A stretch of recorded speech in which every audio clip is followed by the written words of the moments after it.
Olá, eu sou a Fabiana Escaranzi e hoje eu estou aqui entre mulheres que são destaque em um mercado reconhecidamente masculino. Mulheres que lideram áreas em que, se as coisas não dão certo, tudo para. Mulheres que batalharam e descobriram uma trilha de sucesso nas áreas de operações, logística e supply chain de grandes empresas. Elas têm um dia a dia complexo, cheio de riscos e imprevistos, mas onde o olhar feminino voltado à organização, planejamento, diplomacia são fundamentais para gerenciar tantos interesses e necessidades para que produtos e serviços sejam entregues nas lojas ou aí na sua casa. Elas são as mulheres que movem a logística brasileira.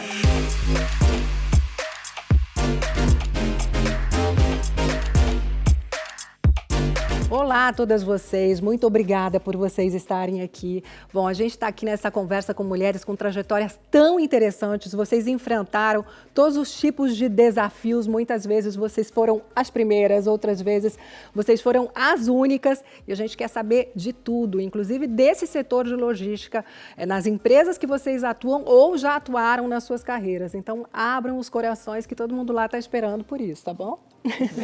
E para a gente começar, eu gostaria de apresentar vocês para quem está assistindo a gente por aí.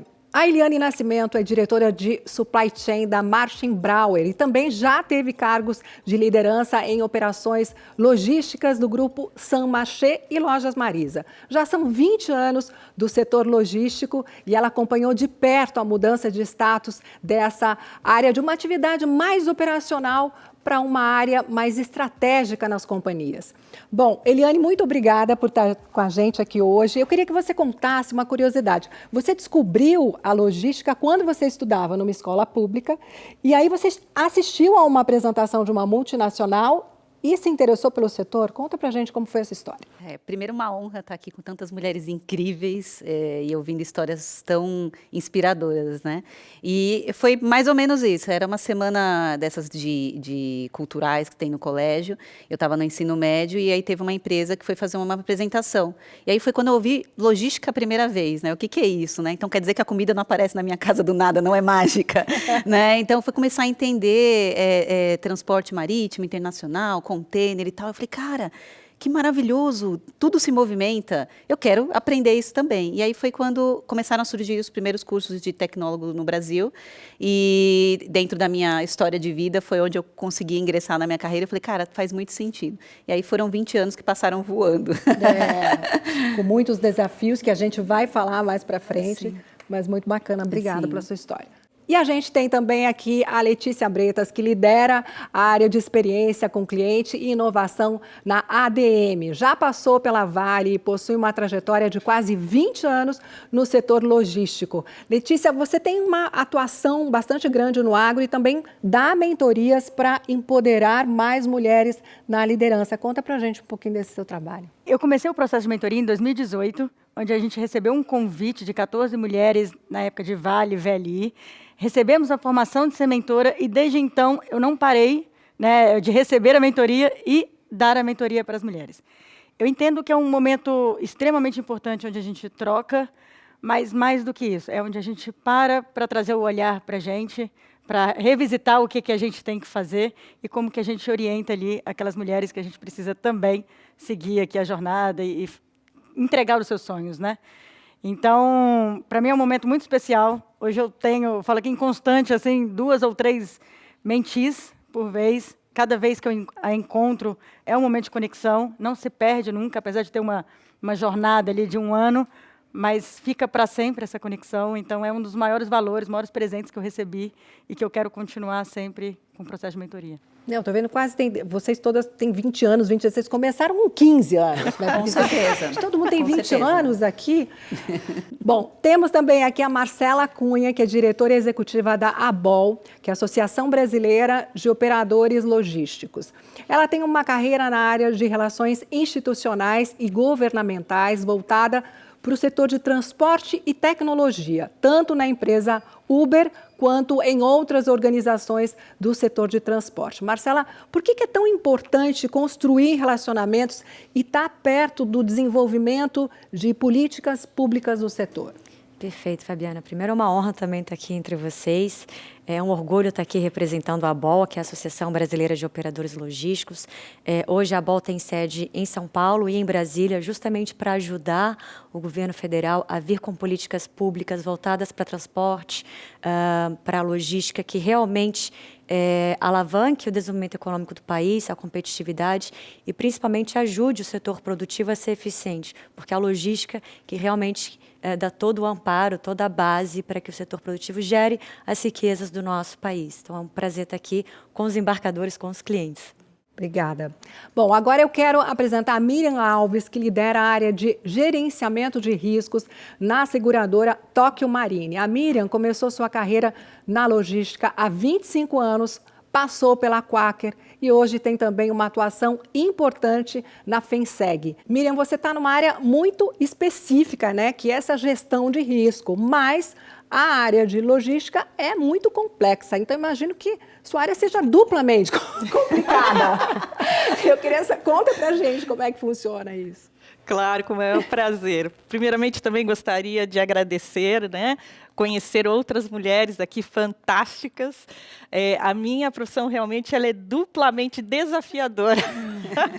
Porque nós sabemos que no Brasil tem as dificuldades, né, de você distribuir as cargas. Hoje, 70%, 80% do transporte é movimentado por rodovias e você tem todos esses desafios. Além de ter os desafios de ser um segmento predominantemente masculino, nós, com uma presença, né, são poucas as mulheres que conseguimos se destacar nessa questão da logística vinculado ao risco que se tem ao transporte de cargas. Então, é muito desafiador, não tem, um dia não é igual ao outro, são sempre situações diferentes, diversas, e nós estamos aprendendo sempre. Essa é a mágica da minha área. Que delícia, né? Todas aqui gostam de adrenalina, com certeza, senão nem estariam aqui. Agora a gente vai conhecer a Patrícia Belo, diretora da GoLog. A Patrícia começou a carreira como trainee na Abril, descobriu ali a operação de mercado de distribuição, continuando sua trajetória na Abril Educação.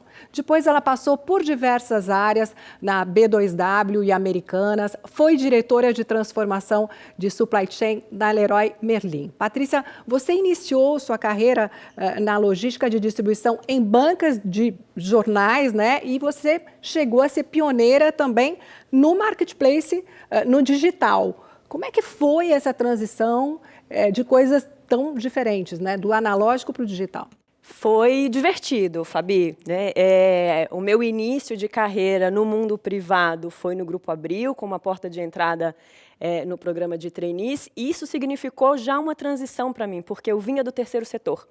Então, como brasiliense, comecei atuando numa organização não governamental, mas eu queria seguir a vida corporativa e por isso que eu fiz o movimento de vir para São Paulo.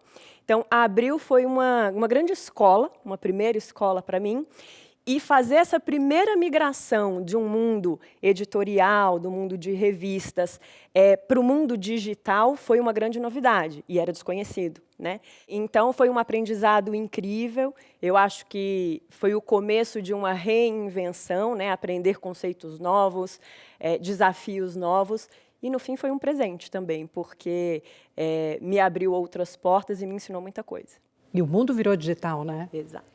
Agora eu queria aprofundar um pouco mais a razão de vocês estarem aqui, né, falando dessa presença feminina, principalmente no mundo da logística, que é um mundo bastante masculino. Então a gente gostaria de saber como é que vocês chegaram até aqui, quais as estratégias que vocês usaram como mulheres para estarem inseridas nesses cargos, né, nos quais vocês estão num mundo tão masculino. Como nós chegamos, né?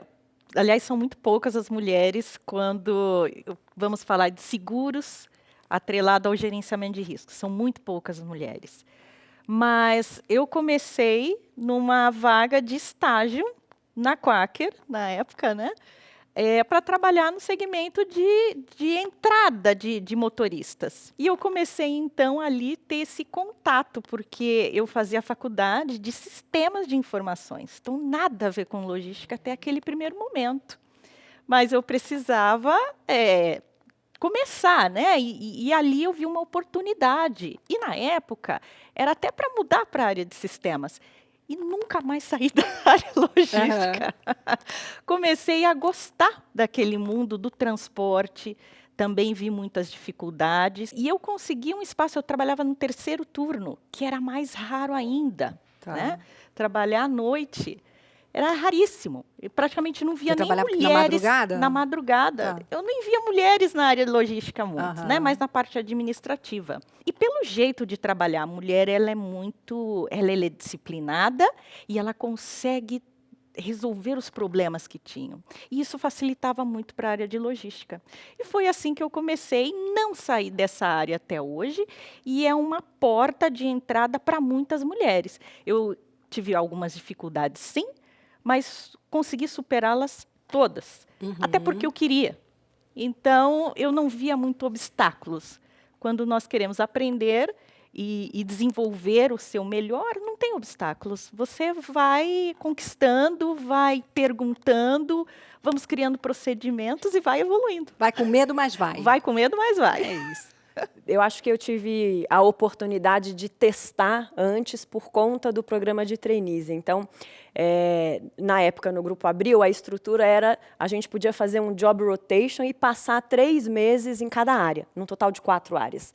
Então, na minha terceira alocação, eu experimentei a área de distribuição e falei, olha, esse negócio pode ser interessante, né? E aí repeti a minha alocação seguinte em uma outra área, mas também de operações, para ver se fazia sentido. E ali eu percebi que eu poderia combinar algumas coisas que me chamavam a atenção. Uma delas era a habilidade analítica, né? Então, a gente tem que o tempo inteiro trabalhar com números, modelagem matemática, e isso era algo que eu gostava. A gente não tem rotina, então isso é algo que também tem a ver aí com o meu perfil. E aí eu comecei. E acho que é um pouquinho como a Miriam falou, depois que você começa, as coisas vão acontecendo e a gente vai se moldando, né? Acho que tem sim o desafio de ser um setor predominantemente masculino, mas acho que quando a gente se empodera desse conhecimento e fala, não, esse é meu lugar, essa é minha cadeira, a gente se posiciona para isso, né? E acho que é isso que nos traz até aqui. E as mulheres, acho que têm sempre que estar mais paramentadas de informação, de números, de gráficos, de tudo, do que os homens, talvez, né? Para a gente realmente mostrar para se impor, né? Para se impor, né, Para se Miriam? impor. É exatamente Marcela. isso. Eu me lembrei de uma pesquisa, você comentando, Fabiana, dizendo que realmente a maioria dos homens é contratada pelo potencial dele, enquanto as mulheres são contratadas porque elas, na entrevista, têm que provar e comprovar que são capazes. Isso realmente é algo que a gente vê em diversos segmentos, né? Então, diferentemente da história das colegas que vieram de operação, a minha área é institucional, né? Então, a minha formação é em relações internacionais, ciência política, bem Brasília, fazendo defesa de interesses, advocacy, realgov, que a gente chama, né? Relações governamentais de empresas de transporte, mobilidade, tecnologia, já há muitos anos. E por gostar desse mercado, eu tive que correr atrás desse conhecimento um pouco mais técnico. Então, fiz vários MBAs, estou concluindo agora em Supply Chain e Logística 4.0, porque é um segmento que eu escolhi ficar. Então, mas nem por isso eu deixei de ver poucas mulheres, também como as colegas, ascenderem. E hoje, no nosso mercado de operadores logísticos, eu vejo um bocado de mulheres ascendendo, porém elas param no nível de gerência. A gente fez uma pesquisa interna dentro da associação que elas param ali. Aí cargos de diretoria, se levam os mesmos, elas não chegam. E isso me inquieta, me traz a pergunta por que elas não chegam lá? Né? Porque realmente não há um ambiente natural, tanto como existe para um homem, para ela ascender naturalmente ali, ou porque ela não quer chegar lá, ela para ali porque depois disso fica muito hostil para tudo que ela quer fazer na vida, cuidar da família, seja em qualquer formato familiar que ela tenha, fazer as viagens, fazer os cursos, enfim, né? Então, eu acho que uma iniciativa como essa, para discutir mulheres na logística ou em áreas transversais que subsidiam a logística, no caso de seguradoras, eu acho super importante para a gente questionar realmente para onde a gente vai enquanto liderança feminina, né? Uhum. E para desmistificar isso, né? Não é porque é um ambiente mais masculino que as mulheres não vão poder estar e crescer Eu acho importantíssimo esse tipo de conversa que a gente está tendo. Eliane, você é próxima? Então, eu fico fazendo reflexões, né, com as falas, porque realmente a gente começa a olhar para esses anos e perceber o quanto que a gente quebrou barreiras que talvez no momento a gente não tivesse percebendo. Acho que foi um pouco comigo. Eu entrei na área de logística e transportes no primeiro semestre da faculdade e eu era a menina do transporte. E fui muitos anos. Então, só hoje, olhando para trás, eu consigo perceber que eu não parei para refletir determinadas situações que eu vivi e que hoje eu olho e que falo, poxa, eu preciso dar voz para as meninas do transporte, da logística, para que elas possam entender como se posicionar e como crescer na carreira e que é possível, porque eu não tive esse suporte na época, não se falava tanto do papel feminino dentro das empresas, nem na área de logística e transportes, e eu percebo que isso fez falta. Talvez meu caminho fosse diferente ou mais tranquilo se eu tivesse outras mulheres do meu lado hoje, como eu tenho, inspirando esse avanço. E tem uma questão realmente de o quanto a gente precisa se provar para estar nas posições e que a gente ainda depende muito da presença dos homens que estão em posições também de liderança para puxar outras mulheres. Eu tive sorte de encontrar bons profissionais que não colocaram barreira de gênero para avançar na carreira. Então, acho que isso é muito importante para trazer consciência para as mulheres, mas também para os homens, porque eles já estão nas posições, são eles que abrem espaços para a gente, porque eles estão lá. Então, acho que é importante essa discussão e é importante trazer essa inspiração para todas, né? E às vezes a gente coloca o homem numa posição, né, de mulher contra homem. Eu acho isso. uma bobagem, porque tem que trazer os homens como nossos aliados, Exato. Inclusive explicar a nossa causa, dizer, olha, a mulher passa por isso, isso, isso. Então, você entende? Vem com a gente, porque é isso que você falou. Quando ele vai puxar quem? Se uma mulher é contra o homem, vai puxar um outro homem. Então, que a gente traga os homens também, os homens que estão assistindo a gente, nos ouçam aqui, como aliados. A gente quer que vocês entendam, né? Exato. As causas. Eu acho que é mais inteligente a gente pensar assim. Letícia. Então, eu sou engenheira eletricista de formação, estagiava com projetos de linhas de transmissão. E na minha entrevista, né, meu sonho na época era trabalhar na Vale, em Minas Gerais, né? Então, na entrevista, ele falou, numa pergunta, tem algum problema? A linha de transmissão passa embaixo, passa em cima, a ferrovia passa embaixo. Você topa trabalhar com a gente? Eu falei, claro. Então, entrei para a área de planejamento de logística ferroviária, um mundo extremamente masculino. Via que tinha muitas oportunidades e o que eu precisava fazer para enquadrar naquele ambiente. No início, eu me equiparava muito aos homens. Hoje, graças a Deus, acho que a gente não precisa mais disso.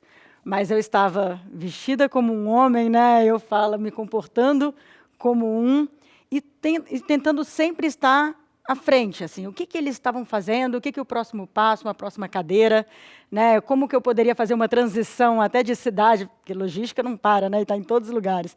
Então, como eu estava pronta para um próximo lugar, então eu tentava sempre, com disciplina, estar preparada. Era estudando, era conversando com pessoas, era entendendo mais e aprendendo o tempo inteiro. Acho que estar preparada, mulher que não está preparada não vai chegar, porque a gente tem que estar muito mais preparada que eles, né? Sempre. Bom, a gente já escutou algumas histórias e vimos que as complexidades, né, e as particularidades são enormes desse setor logístico e exigem realmente um nível de dedicação e muitas horas trabalhadas por vocês todas. A pergunta, difícil, hein? Essa pergunta é difícil. Qual o custo dessa carreira para mulheres em termos de renúncias e de escolhas na maternidade, no relacionamento, na família? Cada uma fez uma carinha, ainda bem que vocês deram close em todas as carinhas aqui, porque quase que elas não precisam responder pela carinha delas. Mas vamos começar pela Marcela? Tá bom, pode ser. Bom, como algumas colegas aqui, eu não sou casada, não tive filhos, realmente foquei muito na minha carreira, já tive relacionamentos longos. E se hoje eu namoro, é porque eu namoro com alguém que realmente entende as minhas prioridades, o meu dia a dia, o meu pra lá e pra cá, dentro do Brasil e às vezes fora também. E tem uma cabeça aberta e é um grande parceiro. Isso aconteceu naturalmente, eu não parei para pensar, né? Vou renunciar a isso em detrimento daquilo, simplesmente aconteceu, que eu acho que foi o mesmo caso de algumas mulheres. Mas eu não nasci com o sonho de ser mãe ou de priorizar a maternidade e a família, então eu acho que isso facilitou eu ter priorizado naturalmente a minha carreira. E sou feliz assim. Sou bem feliz. Isso é muito individual, né? São escolhas individuais e que bom que as pessoas hoje têm mais liberdade em falar isso, inclusive, né? Eu vou para o oposto, então, da Marcela, né? Eu acho que a gente faz escolhas e renúncias o tempo inteiro, e eu acho que é muito importante a gente entender que cada escolha e cada renúncia pode ser momentânea, né? Então, eu sou casada, tenho 2 filhas, uma de 9 anos e uma de 6 anos. Estou com meu marido há quase 20 anos, então eu acho que nunca foram renúncias absolutas, né? Acho que eu não nasci com o sonho de ser mãe, mas eu sempre me vi também no papel de maternidade, de uma maternidade, mas também teve um momento de priorizar a carreira. Então, quando eu fui fazer a transição de sair para Abril e ir para B2W, eu tinha uma data combinada para ter um filho com meu marido, né? Ele queria antes, eu falei, espera aí, deixa pelo menos eu chegar com 30 anos, me consolidar numa posição, e, enfim. E no meio, quando eu ia fazer os 30 anos, surgiu a oportunidade da troca de empresa, e eu voltei com ele e falei, então, vamos negociar aí mais 1, 2 anos no nosso plano. E, obviamente, ele sempre me deu todo o suporte, todo o apoio. Eu acho que isso é uma questão fundamental para que a gente consiga conciliar os nossos sonhos de carreira e os nossos sonhos pessoais. Então, eu acho que as coisas foram, né, se adequando, um pouco planejadas. Já a minha segunda gravidez não foi nada planejada, então eu tive que dar uma adaptada ali nos planos. E aí, lembro um pouco aqui do comentário da Marcela falando sobre a pesquisa, que as mulheres, muitas vezes, param, né, nessa posição gerencial. E eu acho que esse é um grande dilema, né? Quando eu fui mãe, eu tinha uma posição gerencial e, por um momento, eu pensei que aquele era o teto, que não que eu não conseguiria, mas que eu não gostaria de galgar outras posições por conta do custo de qualidade de vida e de presença com as crianças que isso fosse me trazer. 9 anos depois, eu já tenho um pensamento muito diferente, né? Eu acho que a gente sempre consegue dar um jeito, a gente sempre consegue conciliar essas diferentes identidades, esses diferentes papéis que a gente atua, né, como mulher na sociedade, não só no mundo corporativo. E eu acho que a gente tem que se permitir. Eu acho que a gente tem que entender que é uma construção de longo prazo, as crianças vão crescer, a gente ainda tem mais 30, talvez, anos de trabalho pela frente. Tomara que seja um pouquinho menos. Porque vamos viver 120, né? Vamos combinar, vamos viver 120. Então, eu acho que as renúncias de 10 anos atrás, elas já não são as mesmas de agora, e a gente precisa readaptar, né? Precisa reavaliar para ir seguindo em frente. Então, mas é um desafio. Miriam. Legal. No meu caso, foi opção mesmo, né? Muito incentivado pelos meus pais, pela minha avó. Como eu tenho uma família muito bem consolidada, eu nunca senti vontade de ter uma família, eu mesma criar uma família, então eu priorizei a minha carreira, né? Minha família foi sempre muito apoiadora, das minhas irmãs, do meu irmão, voltado para o estudo. Então, eu não tive, assim como a Marcela, eu não tenho esse sonho, não tenho essa necessidade de constituir uma família. Então, eu priorizei muito a minha carreira, mas chega um momento, né, que você fala, não, agora eu vou desacelerar, já fiz cursos fora, eu vou desacelerar, agora eu vou priorizar, por exemplo, os meus amigos, né, atenção mais à família, e assim foi. Eu não tenho essa necessidade de ter uma maternidade hoje. Então, eu concilio muito bem a minha carreira, em desenvolver outros profissionais, eu me sinto muito realizada com isso, né? Legal. Eliane. Olha, foi muito gostoso ver a Marcela e a Patrícia contar as histórias, porque é um contraste, né, de decisões de vida. Eu também não tive filhos, mas como a Marcela não era um desejo visceral de ser mãe, mas não sei se ao longo da minha jornada, se eu tivesse encontrado um parceiro certo, que tivesse também isso como prioridade de vida, eu não teria feito. Mas acho que é importante entender que hoje, como a Patrícia falou, existem opções, né? Até de congelamento, você não precisa decidir agora. Eu tive alguns anos de terapia para tratar isso, né? Depois, para ver o que eu queria. Porque isso eu acho que é o mais importante. Sim. Porque você não pode sentir que você está abdicando de ser mãe para ter uma carreira, ou abdicando da sua carreira para ser mãe, porque isso vai fazer falta. Se você sentir que está fazendo uma escolha que vai te dar uma perda, em algum momento a vida vai te cobrar.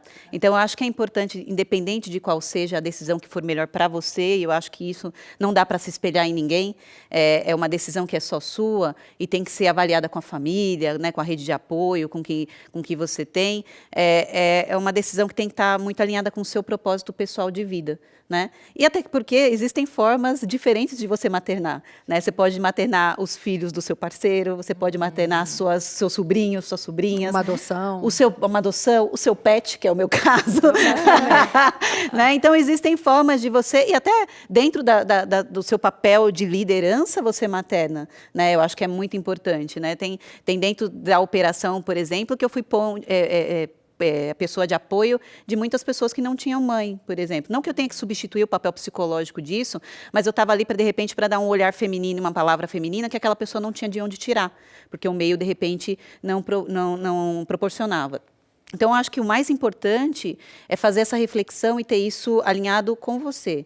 Né? Independente de qual carreira, se é logística, se é supply, a nossa, de fato, exige um pedacinho mais ali de dedicação, pela forma que a dinâmica do trabalho se coloca, mas eu acho que o mais importante é você ter formas de fazer essa análise e esse entendimento do seu propósito, para que no futuro você não se sinta frustrado com qualquer decisão que você tomou. Sim.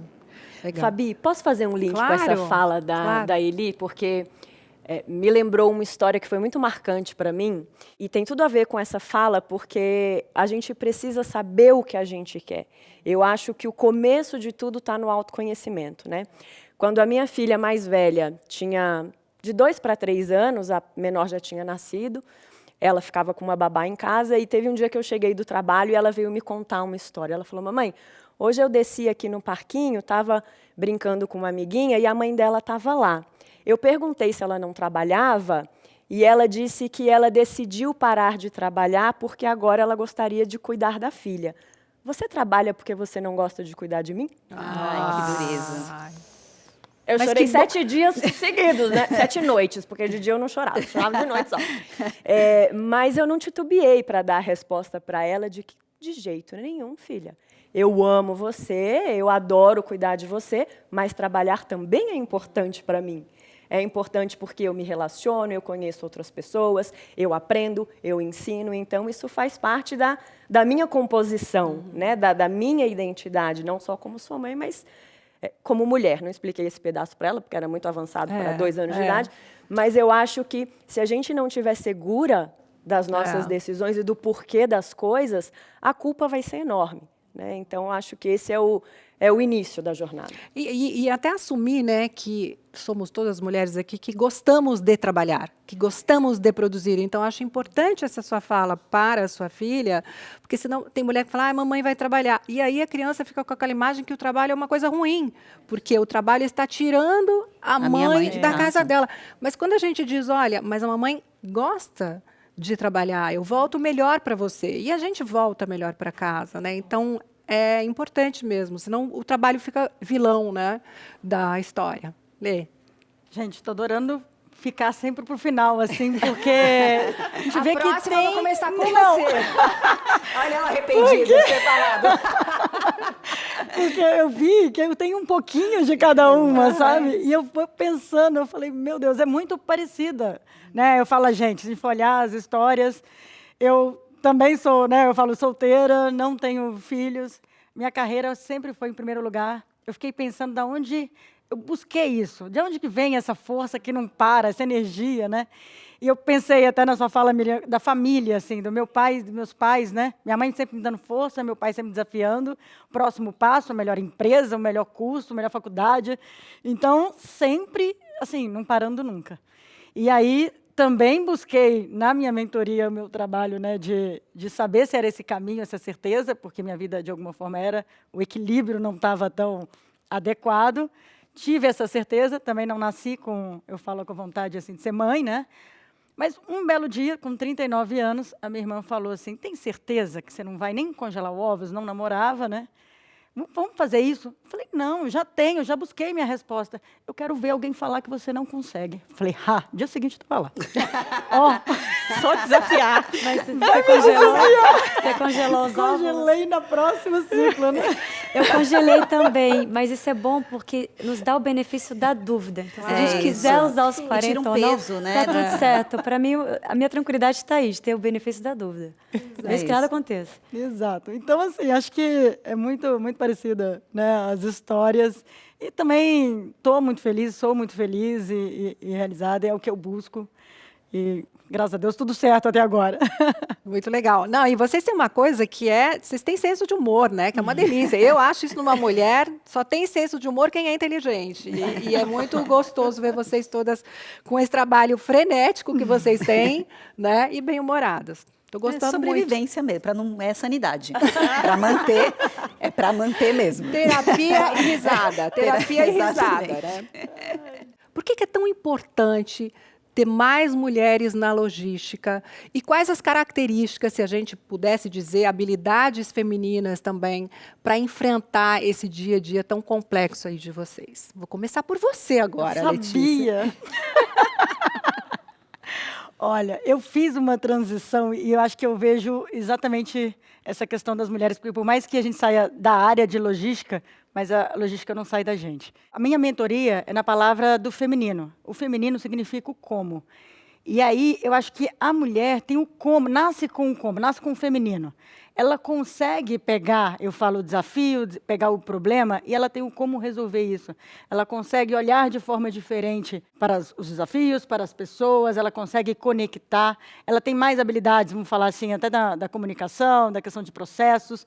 E eu acho que a minha transição, que é exatamente sair de uma área de logística, efetivamente, e ir para uma área de inovação, é muito buscando até a melhoria. É como que, de novo, como que, né, a gente melhora, como que a gente atua naquele processo para entregar uma melhor experiência, para fazer o desenvolvimento, para ver uma opção melhor, com menor esforço. Enfim, então acho que a logística como um todo, acho que não sai nunca. E eu deixo aqui, acho que a mulher está na logística porque ela tem esse como forte, ela nasce com ele. E o que eu falo é que as mulheres deveriam continuar, né, com esse feminino dentro da gente. Eu entendo que diversidade ela é importante nas empresas de uma maneira geral, não só falando de gênero, né? E mesmo aqui nesse grupo de mulheres, nós temos origens diferentes, formações diferentes, e isso agrega valor. Eu acho que e quando a gente fala de logística, de supply chain, de cadeias de abastecimento, é muito dinâmico, é muito, como a Letícia falou, todo dia você tem que ter soluções diferentes, não tem um playbook que você sai com a solução. Para esse problema, você faz X, para esse problema, você faz Y. Todo dia você olha um problema diferente e você tem que usar uma solução diferente, porque a anterior já não serve mais. Então, acho que a mulher tem essa capacidade também de ser dinâmica, né? Isso colabora. E traz também um ambiente com uma comunicação melhor. Acho que esses soft skills de ser paciente, ouvir um pouco mais, acho que até pela própria dinâmica sociocultural que a gente tem, ajuda bastante. Então, eu acredito que a diversidade, de maneira geral, ajuda, e a mulher, nesse ambiente, ela tem um pouco mais de fortaleza por conta da dinâmica do negócio. Tá, então, a gente falou dinamismo, a gente falou de a mulher, na verdade... A mulher se vira, né? Imagina, quem é dona de casa já se vira em tanta coisa. Então, ter soluções rápidas, né? essa capacidade, né, de resolver problemas muito rapidamente, comunicação, não perder essas características femininas. Para a gente, somando, para você que está assistindo a gente, você já vai anotando isso aí, porque isso aí é ouro. Isso aí é ouro. Miriam. Fabi, eu adicionaria a resiliência, né? Persistência. Porque se nós estamos aqui hoje representando e mostrando para o público feminino que é possível, é porque nós somos resilientes e persistentes, né? A mulher, ela tem uma sensibilidade para poder entender o outro, poder entender o cliente, perceber a necessidade e traduzir ao homem, que é muito prático, muito direto. Então, a mulher tem essa flexibilidade. É isso que eu adicionaria também. E você comentou, sua segunda pergunta foi os soft skills, né? O que a mulher precisa ter? E nós abordamos um pouquinho isso, né? A mulher, ela se capacita mais. Então, ela está preparada, pelo menos no quesito educacional. E aí, acho que a Eli que comentou, né, que precisa dos homens para dar esse apoio. E eu também tive isso. Porque como na minha função são muito raras as mulheres, na verdade, eu não as encontrei assim no meu início de carreira, quem me ajudou foram os homens. Então, aos homens, né, dá mais capacidade, dá mais oportunidade, porque capacidade as mulheres têm. E se elas não tiverem, ela vai buscar. Com certeza, com certeza. Paty. Eu acho que vocês cobriram muitos dos aspectos aqui, mas eu acho que a gente tem um ímpeto de superação, né? Quase a história do desafio ali que a Letícia falou. Aham. Então, acho que a gente se dedica para fazer o melhor e o melhor já não está bom e eu quero fazer melhor ainda. Eu acho, inclusive, que a gente precisa maneirar, às vezes, um pouco. Vou falar características maternas também, que eu acho que eu fui desenvolvendo.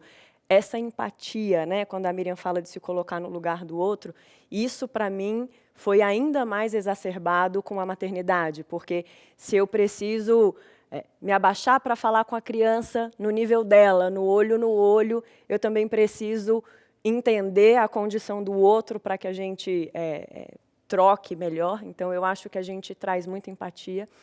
E eu acho que a gente avalia os indivíduos e não só necessariamente a situação, o processo. Então, eu acho que isso traz uma humanização para o estilo de liderança. E não só para os liderados.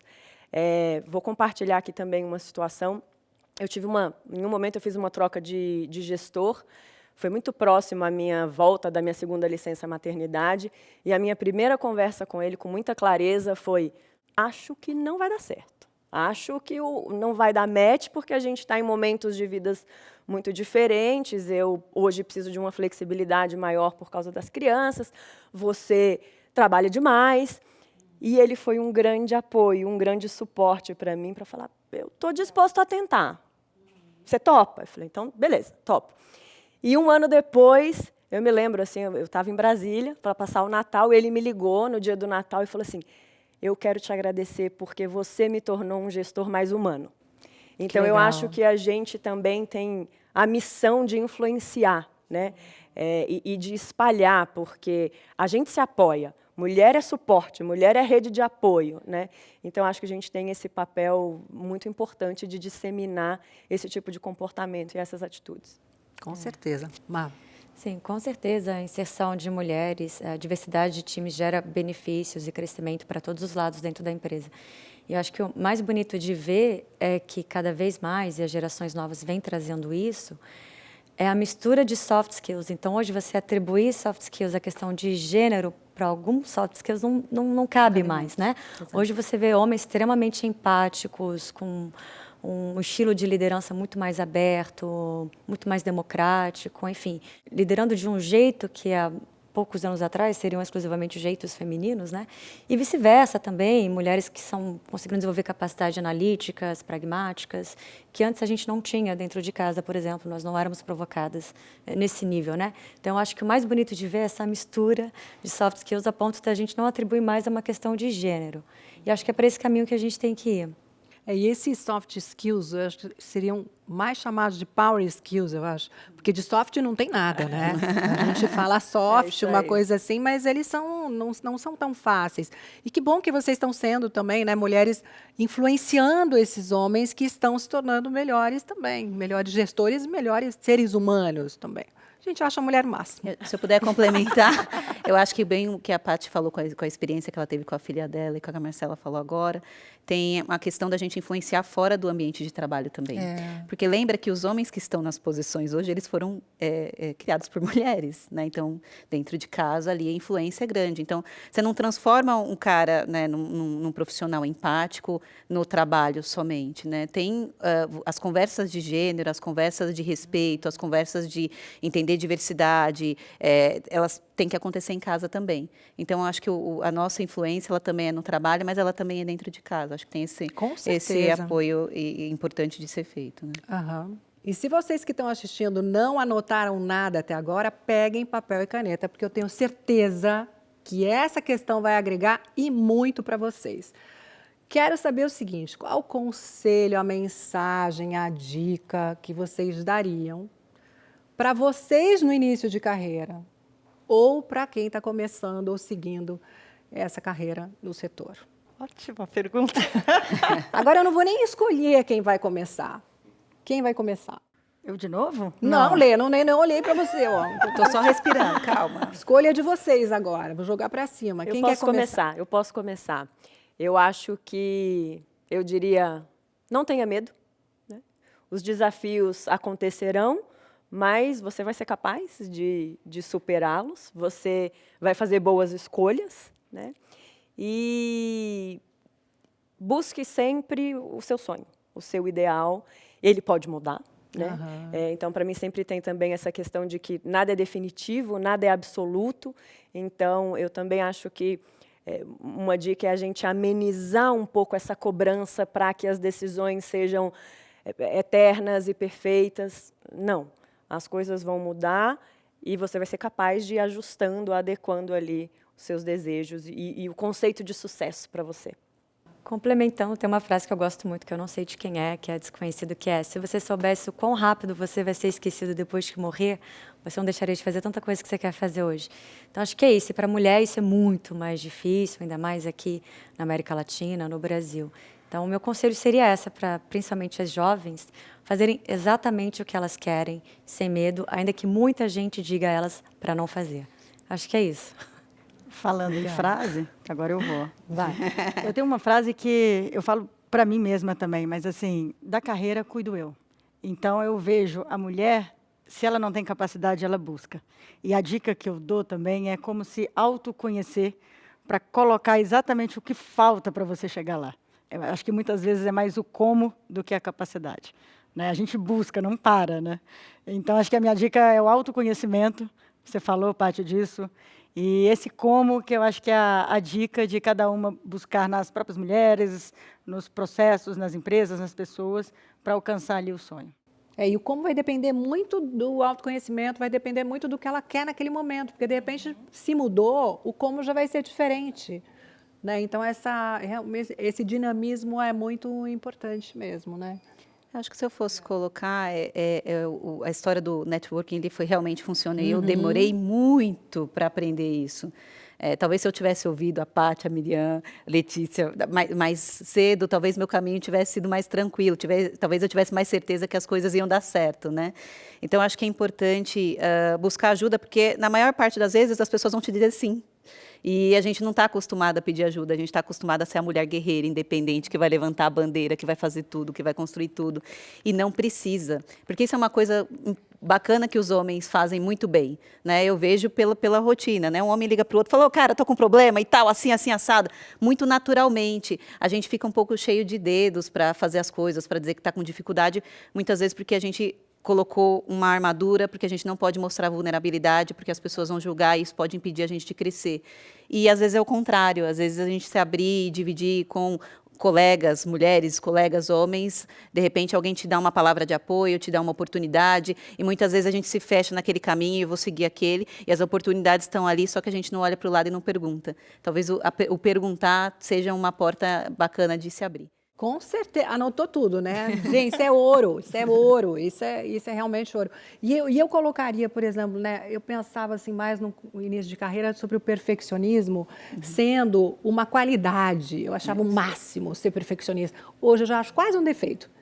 Eu acho que a gente quer fazer tudo com excelência, isso é uma coisa. Agora, a gente querer ser perfeita sempre... É cansativo. É cansativo, porque a gente fica se chicoteando, né, Marcela? Sempre dá um chicotinho, diz, podia ter sido melhor, podia ter... Então, eu acho importante... Nunca tá bom, né? Nunca tá bom. Então, é importante a gente reconhecer em fazer tudo com excelência, porém, não buscar esse perfeccionismo, né? Meninas, estou adorando. Tá acabando, é isso?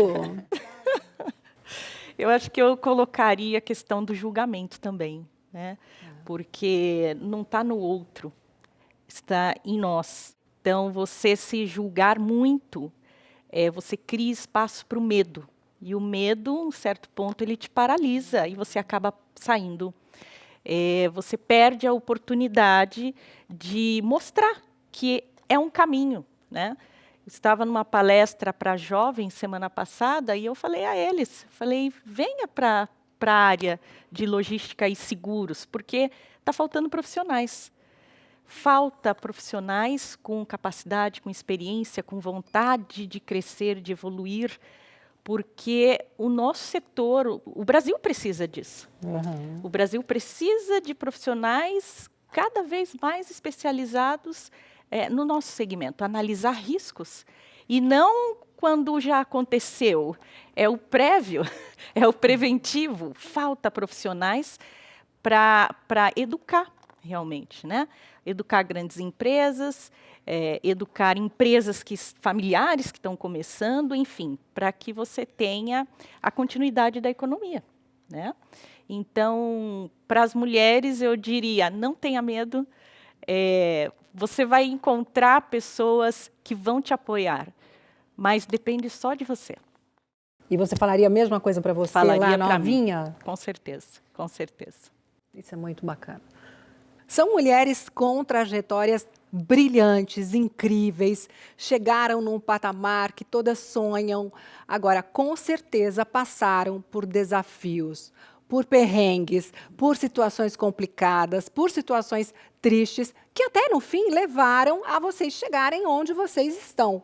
Então, queria aqui que vocês relembrassem assim, um momento de um desafio muito grande, um momento que vocês quase desistiram, um momento em que vocês encontraram pessoas que realmente falaram, puxa, mas precisa ser assim? Eu passei por vários momentos assim, e eu queria saber de vocês. Eu vou escolher agora, né? Porque vocês não vão levantar a mão nessa pergunta. Eu acho que eu posso Eliane, começar, como eu comentei para as meninas, se a gente for ficar aqui, a gente vai pedir para o diretor mais umas 5 horas, que a gente vai contar tudo. Mas acho que tem algumas coisas que são importantes, e eu acho que, eu estava até comentando com a Letícia, né? Durante muitos anos, eu achei que eu não podia usar vestido ou saia no trabalho.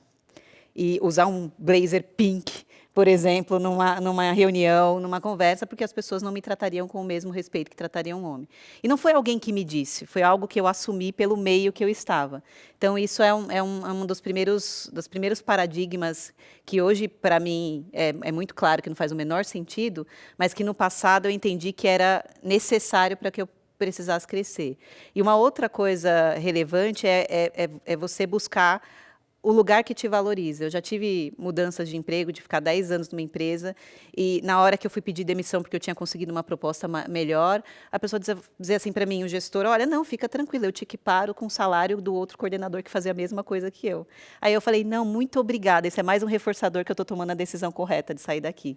Então, eu acho que são esses momentos de mudança e que a gente fica com muito medo e de olhar o meio ali e não entender direito o que está acontecendo, mas a gente se valorizar como mulher, como profissional, para tomar as decisões que são melhores para a nossa carreira.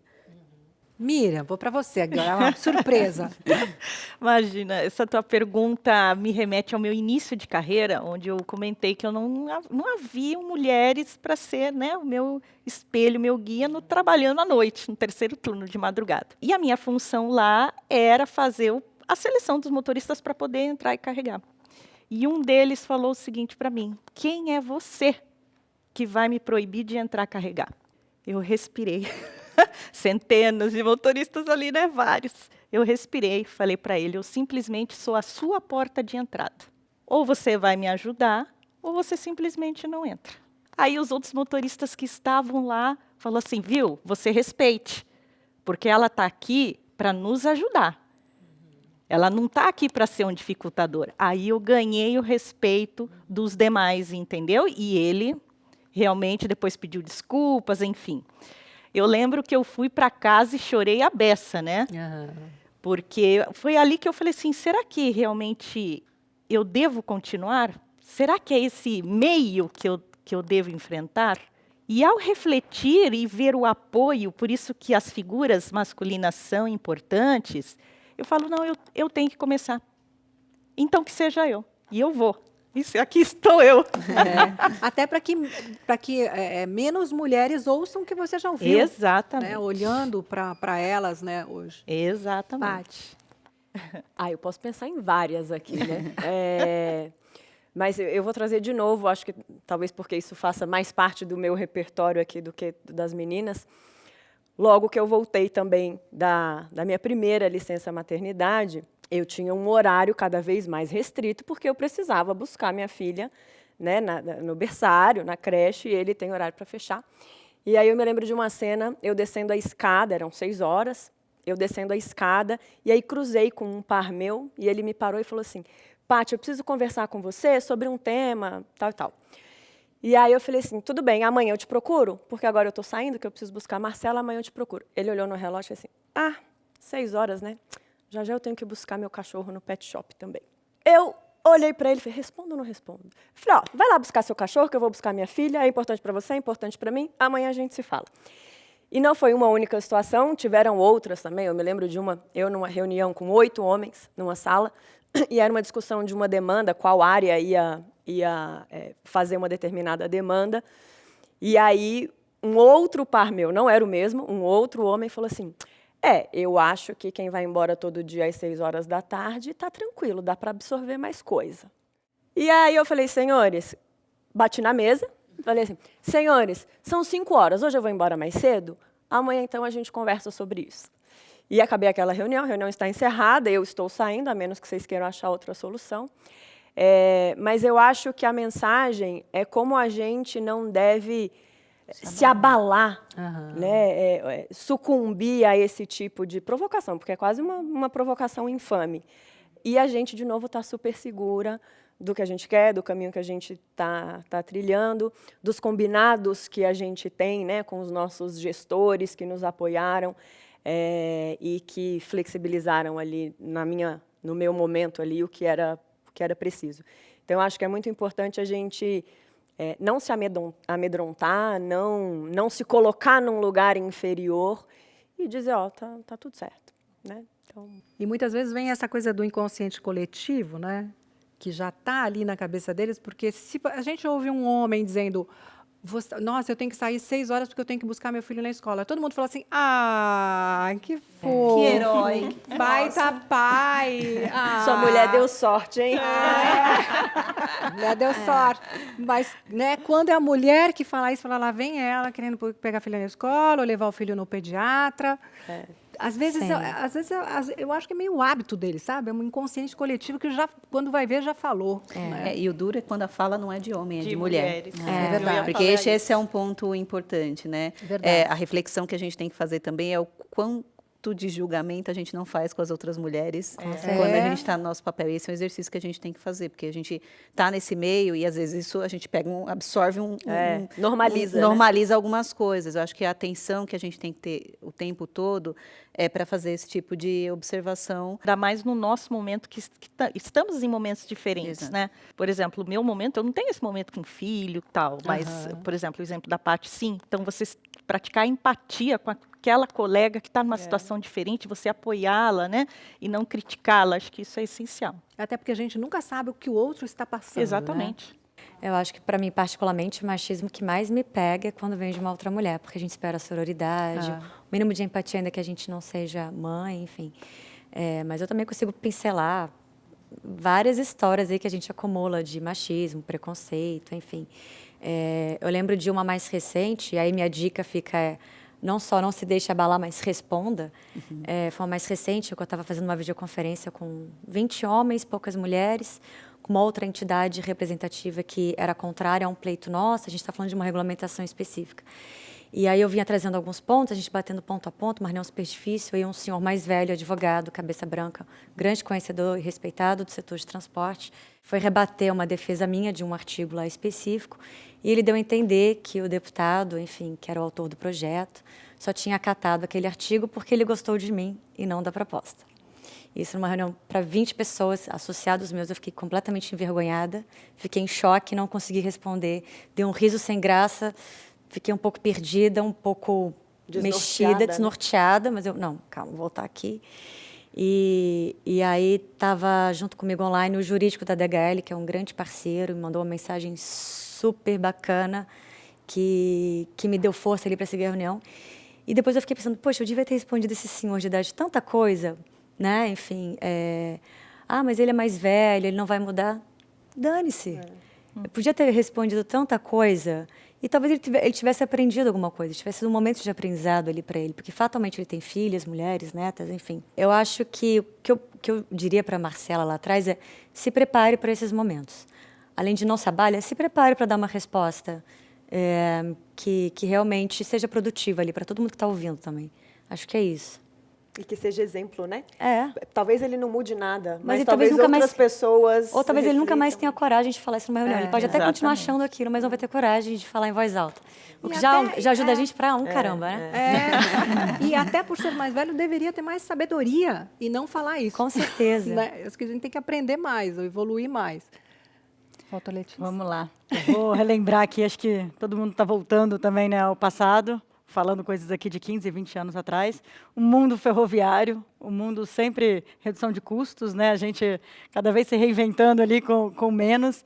Mas uma história que aconteceu numa primeira oportunidade para uma mudança de cidade. Éramos dois, eu e meu par, um homem, e eu não tive a oportunidade de falar sobre essa mudança. Eu estava pronta, né, já preparada, e ele que foi. Eu fui perguntar o porquê, e a resposta foi porque ele era um homem, deixa ele ir que é melhor.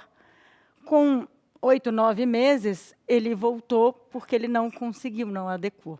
Quando aconteceu isso, eu já estava lá, né, de mala pronta, estou indo. Esperando. E, gente, assim, eu fui, graças a Deus, tudo certo, dobrei, né, a meta e ainda voltei promovida, assim, nesse sentido. Uau! Então, eu falo assim, tem hora que você está pronta também. Naquela época, acho que hoje, graças a Deus, está mudando bastante. Mas isso é só uma de algumas várias que a gente comentou aqui. Mas a gente acha que a gente passou por coisas anteriores que acho que mais mulheres hoje estamos nos ajudando, evitando essas situações no dia de hoje. Eu acho que é uma história interessante, até para contribuir com a Marcela e com o que a Letícia falou agora, que está mudando, mas ainda é muito presente. Tem um episódio que aconteceu bem recente também, que eu estava no evento falando, e era como se fosse uma mesa redonda, eu e um outro diretor, e era um evento aberto com outros executivos. A gente está falando de liderança sênior, né? E eu fiz um comentário sobre como era um processo, uma estrutura de uma empresa, e eu vi um tumulto acontecendo, porque era um homem falando, não é isso, não sei o quê. Só que o que ele falou estava errado, porque ele estava falando de um processo de uma empresa, como ela funciona fora do Brasil. E no Brasil ela funciona diferente. E aí eu deixei passar aquilo, mas quando terminou a roda, eu peguei o contato dele, porque a gente já não ia ter o intervalo ali, e aí eu mandei uma mensagem para ele, vi que você ficou um pouco alterado, né, na minha fala, né, mas eu queria te explicar isso, e ele me pediu 1000 desculpas e tal. Só que ali eu estava num contexto em que ele atrapalhou o que eu estava fazendo, né? E com o intuito de fazer aquela história do explicar melhor do que uma mulher, né? O mansplaining lá, mais ou menos, do que estava de um jeito incorreto, porque estava explicando errado, né?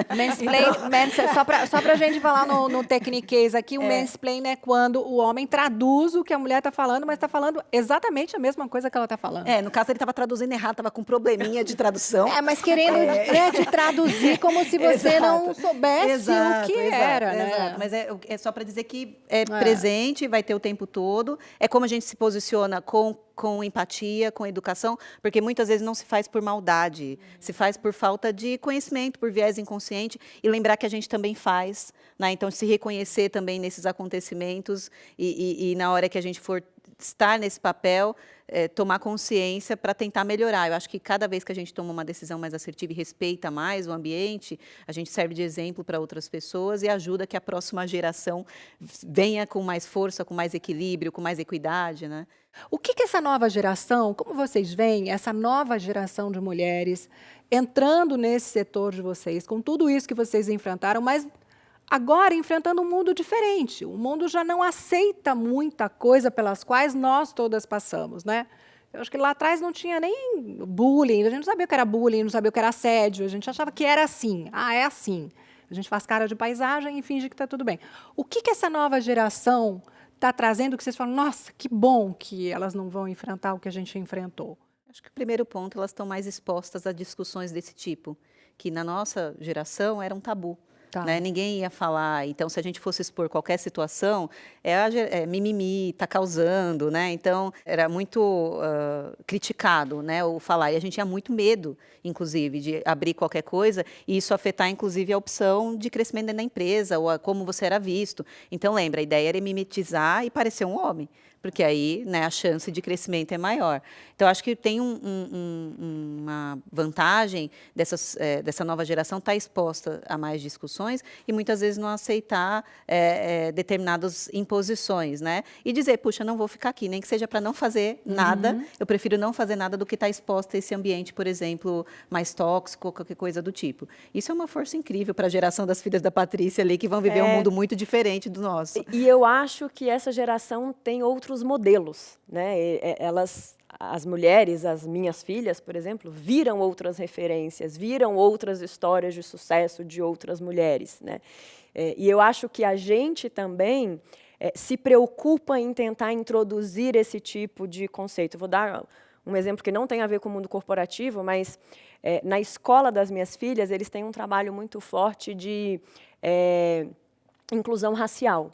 A primeira atitude da escola foi, vou revisitar os 10.000 títulos da biblioteca para que a gente tenha autores negros aqui e para que as crianças saibam que, independente do gênero, da raça, da cor, da opção sexual, as pessoas podem ocupar os mesmos papéis, as mesmas profissões, né? Então, eu acho que isso é um tema que hoje é mais discutido com as crianças desde a escola, é mais discutido pela gente, nos nossos círculos, na nossa casa. Então, eu acho que a gente empodera muito, no caso aqui, a nova geração, a olhar com um olhar diferente. Elas já partem de um lugar diferente, já né, partem Paty? de um lugar diferente e já se posicionam. Eu vejo hoje atitudes da minha filha em algumas situações que talvez pudessem ser consideradas machistas em algum sentido, ela já se posiciona. Então, ela chega em casa e conta para mim, olha, aconteceu tal coisa, eu já procurei a coordenadora, eu já fiz isso. Eu falei, ótimo, irrepreensível. É isso aí, né? Então, até trazendo um pouco da fala da Marcela, quando ela fala da questão das skills, que hoje não tem mais tanta distinção pelo gênero, eu acho que isso também passa a ser um pouco mais normal. As pessoas são diferentes, as pessoas têm opções diferentes, mas todo mundo tem o direito de decidir e de optar, né? Então, eu acho que o acesso também, né, Paty? O acesso à educação hoje, ele está mais livre, né? É rápido. Então, hoje, se você quiser procurar, né, profissionais, é fácil para você dar um Google ali, você vê quem são os destaques. As escolas hoje estão falando mais, as próprias faculdades, embora eu acho que a faculdade tinha que falar um pouco mais de risco, não só de logística, mas eu acho que hoje tem exemplos. Muitas coisas que antes era difícil para nós, hoje tem exemplos. Elas têm essa facilidade. Tem esse Eu acho acesso. até para complementar, eu acho que é outro episódio, não é o nosso tema aqui de hoje, mas o desafio com a nova geração é outro. Assim, ó, eles não vão topar ouvir um tipo de discriminação, viver uma coação ali, eles vão embora. O desafio é manter O na empresa. desafio né? é mantê-los. Então, eles vão fazer a troca por muito menos. A lealdade a uma corporação vai ser infinitamente menor. O né? mundo Então, a já gente tem que- evoluiu, né? E eu falo que eu escuto hoje são os homens falando assim, não, eu já tô dentro, vamos juntos, porque minhas filhas, eu tenho filhas, né? É isso aí. Então, vai passar por isso. Então, tivemos essa evolução e eu acho que o conhecimento, enfim, o acesso, deixa todo mundo, acho que, mais ou menos na mesma página, entendeu? Eu acho que as mulheres da geração Z, que são as que estão entrando, por último, agora no mercado, né? Elas ensinam muito, além delas conversarem, mas terem mais um contexto de conversa aberta para falar de todos os temas polêmicos que a gente tem que evoluir enquanto sociedade. Isso torna elas mais afiadas nas respostas, por exemplo. Eu tenho certeza que uma menina de uma geração Z teria passado pela situação que eu acabei de narrar, muito mais afiada e teria dado uma resposta muito mais apropriada ali para o momento, né? Eu tenho uma filhada de 15 anos que ela me ensina muito, assim, ela não aceita realmente um ambiente de empresa que seja minimamente tóxico para qualquer tipo de discriminação, né? E eu vejo isso com pessoas também da nossa geração, 40 a mais, que também trabalham com a geração Z diretamente e que estão sendo positivamente impactadas por elas. Então, a sua forma de trabalhar também vem mudando. A cultura da empresa muda como um todo quando você coloca essa geração para dentro, né?